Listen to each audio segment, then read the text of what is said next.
Hormuz প্রণালী খুলে না দিলে ইরানে বৃষ্টির মতো জাহান্নাম নেমে আসবে। ডোনাল্ড ট্রাম্পের এই হুমকি এখন যুদ্ধের নতুন মোড় তৈরি করছে। কারণ এটি আর কূটনৈতিক সতর্কবার্তা নয়, সরাসরি সর্বগ্রাসী সামরিক আঘাতের ঘোষণা। বিশ্ব তেলের প্রায় 1/5 যেখান দিয়ে যায় সেই হরমুজ এখন শুধু একটি জলপথ নয়, এটি হয়ে উঠেছে পুরো যুদ্ধের কেন্দ্রবিন্দু। এই উত্তেজনার মধ্যেই যুক্তরাষ্ট্রের একটি যুদ্ধ বিমান ভূপাতিত হওয়ার ঘটনা পরিস্থিতিকে আরও জটিল করে তুলেছে। শুধু বিমান হারানোই নয়, তার সাথে থাকা অস্ত্র পরিচালনা কর্মকর্তা এখনও নিখোঁজ। এই কর্মকর্তা যদি ইরানের হাতে পড়ে তাহলে সেটি শুধু সামরিক নয়, গুরুত্বপূর্ণ প্রযুক্তিগত তথ্য ফাঁসের ঝুঁকিও তৈরি করবে। ফলে যুদ্ধক্ষেত্রের পাশাপাশি এখন শুরু হয়েছে সময় আর তথ্যের বিরুদ্ধে আরেকটি নীরব লড়াই। ইরান দাবি করছে তারা শুধু একটি নয়, দুটি মার্কিন যুদ্ধবিমান ভূপাতিত করেছে, একটি দেশের অভ্যন্তরে পাহাড়ি অঞ্চলে, আরেকটি উপসাগরে। এর মানে স্পষ্ট, যুক্তরাষ্ট্র আকাশে সম্পূর্ণ নিয়ন্ত্রণ প্রতিষ্ঠা করতে পারছে না। ইরানের বহুমাত্রিক প্রতিরক্ষা ব্যবস্থা এখনও সক্রিয় এবং সেটি এই যুদ্ধকে দীর্ঘমেয়াদী রূপ দিচ্ছে।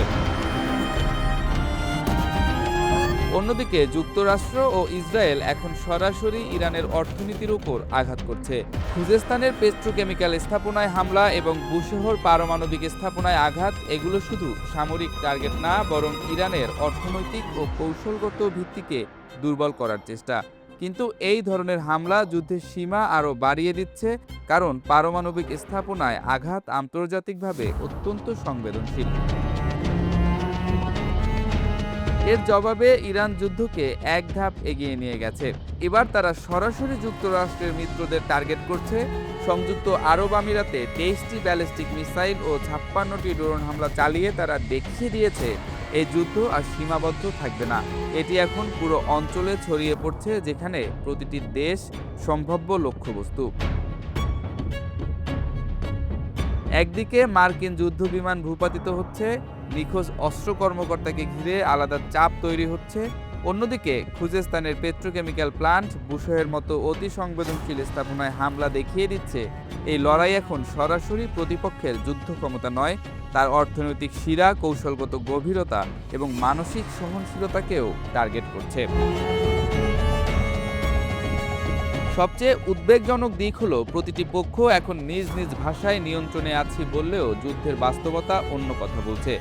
যুক্তরাষ্ট্র হরমুজ খুলে দেওয়ার জন্য আলটিমেটাম দিচ্ছে, মানে তারা বুঝছে জলপথের নিয়ন্ত্রণ হারালে শুধু নৌ অভিযান নয়, পুরো যুদ্ধের রাজনৈতিক লক্ষ্যটাও ভেঙে পড়তে পারে।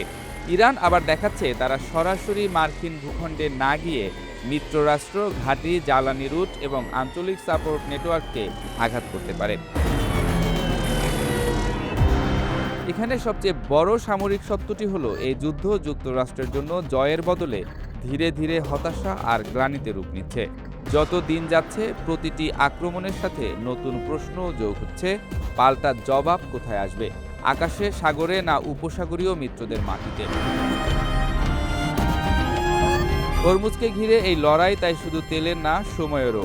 প্রণালী বন্ধ থাকলে বাজারে শুধু জ্বালানির দাম বাড়বে না, বিমা খরচ বাড়বে, শিপিং ব্যাহত হবে, উপসাগরীয় স্থিতিশীলতা নড়ে যাবে, আর সেই ধাক্কা শেষ পর্যন্ত গিয়ে পড়বে বিশ্ব অর্থনীতির উপর। ট্রাম্পের অল হেল হুমকি তাই আসলে সামরিক ভাষার আড়ালে এক রাজনৈতিক স্বীকারোক্তিও।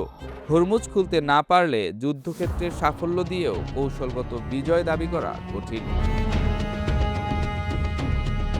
যুদ্ধ এখন এমন পর্যায়ে দাঁড়িয়েছে যেখানে একটি বিমান ভূপাতিত হওয়া, একটি উদ্ধার অভিযান ব্যর্থ হওয়া, একটি মিসাইল ভুল জায়গায় পড়া অথবা পারমাণবিক স্থাপনায় আরেকটি আঘাত, যে কোনো এই ঘটনায় সংঘাতকে এক ধাপ না, কয়েক ধাপ এগিয়ে দিতে পারে।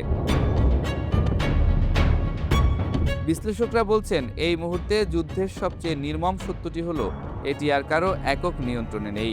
যুক্তরাষ্ট্র চায় ভয় দেখিয়ে পথ খুলতে, ইরান চায় চাপ বাড়িয়ে শর্ত বদলাতে, মিত্ররাষ্ট্রগুলো চায় বাঁচতে, বাজার চায় স্থিতি ফিরুক। কিন্তু যুদ্ধ এখন এমন এক বিন্দুতে এসে পৌঁছেছে যেখানে সবাই প্রভাব ফেলছে, অথচ কেউ একে থামাতে পারছে না। আর ইতিহাস বলে ঠিক এই ধরনের যুদ্ধ থেকেই মহাযুদ্ধের নির্মমতা শুরু হতে পারে।